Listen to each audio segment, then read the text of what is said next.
Autori i akuzuar është një tutor, mësimdhënës dhe programues nga Kalifornia.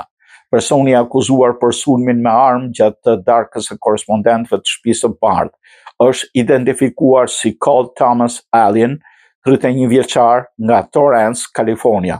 Sipas Associated Press dhe Reuters, Allen është tutor dhe programues kompjuterik dhe zhvillues amator videolojrash.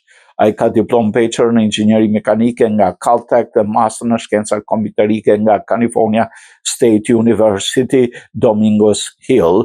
Autoritetet thonë se Allen u arrestua pas të shtënave pranë eventit në hotelin Washington Hilton, ku ndodhesh presidenti Donald Trump, zonja e parë Melania Trump, zëvës presidenti J.D. Vance dhe zyrtarët e lartë amerikanë. Motivi ende nuk është bërë publik dhe hetuesit po trajtojnë çështjen si një incident në zhvillim.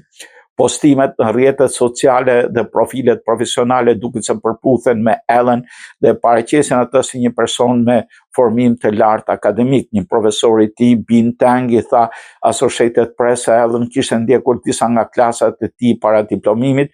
Ai kishte punuar gjithashtu si mësues pranë C2 Education dhe ishte vlerësuar më parë si Teacher of the Month. Deri tani autoritetet nuk kanë publikuar një motiv të qartë, pritet përballen me akuzat të rënda federale përfshirë përdorimin e armës gjatë një krimi të dhunshëm dhe sulm ndaj zyrtarëve federal.